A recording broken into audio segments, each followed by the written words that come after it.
నీళ్లు తెలంగాణ ప్రాజెక్టుల మీద హక్కులు మేము కొట్లాడి మేము సాధించాలనే ప్రయత్నం చేస్తుంటే ఈ రోజు అధికారం కోల్పోయిన నిస్పృహతో దిక్కుమాలిన ఆలోచనతోటి ఇంట్లో నుంచి బయటికి వెళ్ళడానికి మొహం జల్లక ఏదో ఒక వంకతోని బయటికి రావాలని మామ అల్లుళ్ళు ఈ రోజు కుట్ర చేస్తున్నారు. నేను సూటికి ఒక్క మాట అడగదలుచుకున్న చంద్రశేఖరరావు, నీకేమాత్రం సిగ్గునో ఒక్క మాటకు సమాధానం చెప్పు. ఇక్కడ ఎన్నికల రోజు పోలింగ్ రోజు పొద్దున్నే నాగార్జున సాగర్ భూభాగం మొత్తం తెలంగాణలో ఉంది. నాగార్జున సాగర్ ప్రాజెక్టు కంప్లీట్ గా తెలంగాణ స్వాధీనంలో ఉంది. కనీసము శ్రీశైలం అన్న సగం వాళ్ళ చేతిలో ఉంది, సగం మన చేతిలో ఉంది. జగన్మోహన్ రెడ్డి పోలీసులు తుపాకులు వేసుకొని నాగార్జున సాగర్ డ్యామ్ మీదకి వచ్చి ప్రాజెక్టును హ్యాండ్ ఓవర్ చేసుకోరు. ఈ సన్నాసి రండా జగన్మోహన్ రెడ్డి తెలంగాణలోకి వచ్చి నాగార్జున సాగర్ ప్రాజెక్టును ఆక్రమించుకుంటే నోట్లకెళ్ళి మాట వెళ్ళలే. రండ పనులు చేసింది లొంగిపోయింది నువ్వు చంద్రశేఖరరావు. నువ్వు రండగాడు కాబట్టి జగన్మోహన్ రెడ్డి వచ్చి నాగార్జున సాగర్ మీద తుపాకులు వచ్చి ప్రాజెక్టును హ్యాండ్ ఓవర్ చేసుకుండు.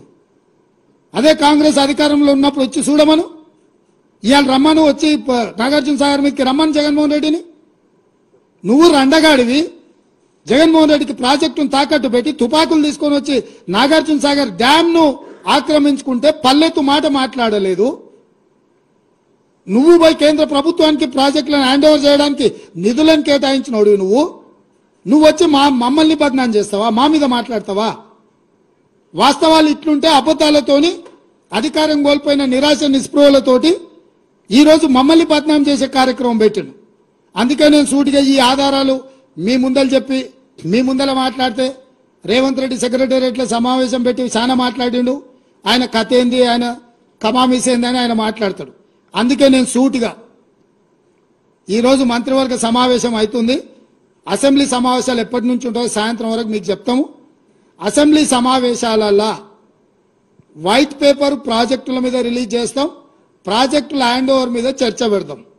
48 గంటలు నువ్వు కోరుకుంటే ఇంకెక్కువ కావాలన్నా తలుపులు మూద్దాం, భోజనాలు అక్కడనే పెడతాం, బట్టలు తెచ్చుకో, మేము వస్తాం.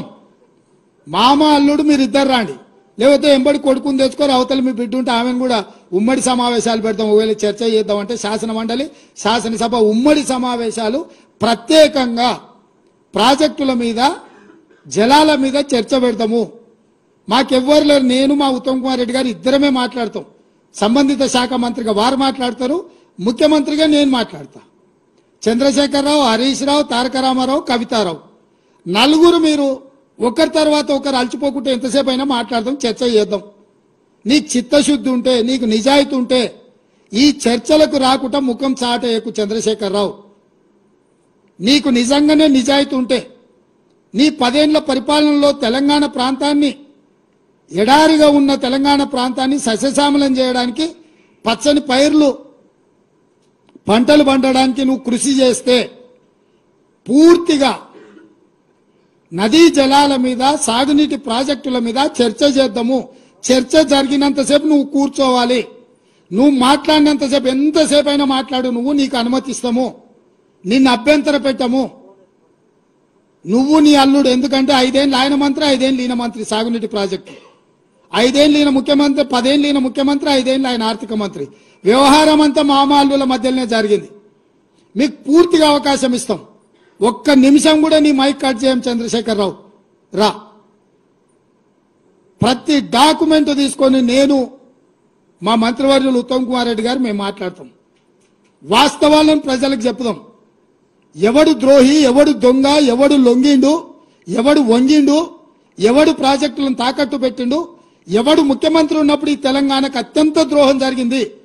ఉమ్మడి రాష్ట్రంలో జరిగిన అన్యాయానికంటే 60 ఏళ్ళు ఉమ్మడి రాష్ట్రంలో జరిగిన పరిపాలనలో జరిగిన నష్టానికంటే చంద్రశేఖరరావు ముఖ్యమంత్రి అయిన 10 ఏళ్లలోనే కృష్ణానది జలాలలో తెలంగాణకు తీరని అన్యాయం జరిగింది. నేను నిర్దిష్టమైన ఆరోపణ చేస్తున్నా.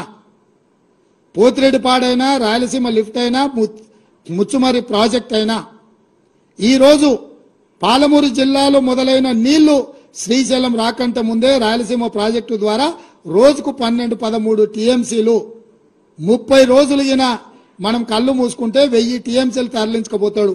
తాగడానికి కాదు కదా, బురద మెక్కడానికి కూడా శ్రీశైలం దొరకదు. ఇంకా ఈ మొనగాడు పొడిచింది ఎంతనే అని అంటే మొత్తం ప్రాజెక్టులు 1.5 TMC 2 TMC అన్నాడు పాలమూరు రంగారెడ్డి, అది 1 TMCకి తగ్గించిండు. 1/2 TMC కల్వకుర్తి, 1/4 TMC SLBC అన్ని కలిపితే రోజుకు 2 TMCలు కూడా మనం తెచ్చుకునే పరిస్థితి లేదు ఈరోజు. పాలమూరు రంగారెడ్డి, కల్వకుర్తి, SLBC అన్ని ప్రాజెక్టులు లెక్కగట్టి నిజంగా అవి పూర్తి చేసి 100% ఆ నీళ్లు మనం ఒకవేళ తెచ్చుకుంటే శ్రీశైలం కంటే ముందుగాల మనం తీసుకోగలిగిన నీళ్లు బిలో 2 TMC, వాళ్ళు పర్ డే 13 TMC. మన ఉమ్మడి ప్రాజెక్టులు మన దగ్గరికి రావాల్సిన పని లేదు.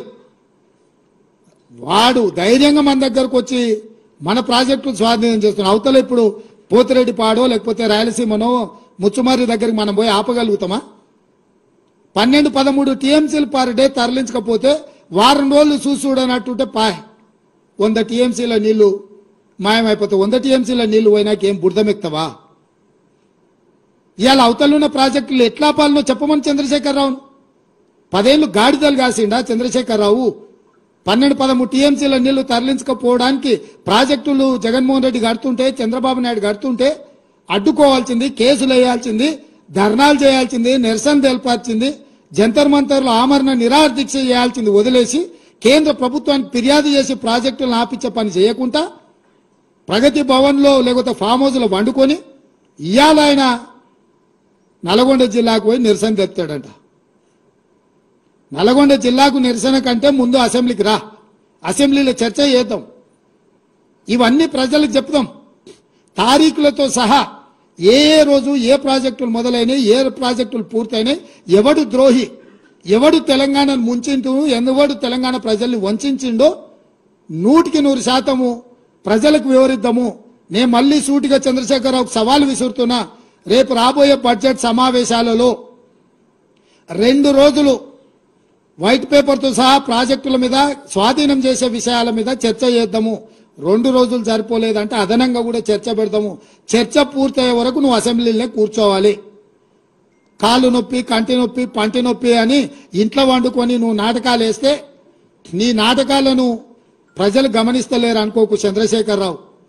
నీకు ఆడ నొప్పి లేస్తుందో మాకు తెలుసు. అధికారం పోయిన తర్వాత నీ నొప్పి ఆడలేస్తుందో తెలంగాణ ప్రజలకు తెలుసు. కాబట్టి వీటన్నిటిని దృష్టిలో పెట్టుకొని ప్రజల్ని కేసీఆర్ మళ్ళీ గందరగోళపరిచి మోసం చేయాలని నాటకాలు ఆడుతుండ్రు. నిన్న మన కొడుకు అల్లుడు బిడ్డ మాట్లాడిరుగా చిన్నగా చూస్తున్నాడు, చిన్నగా రంగంలోకి ఎట్లొస్తే బాగుంటుందా అని. నువ్వు రావాలి, చర్చ చేయాలి, మేము సిద్ధంగా ఉన్నామని చెప్పి మీ ద్వారా చంద్రశేఖరరావుకు తెలియజేస్తున్నాం.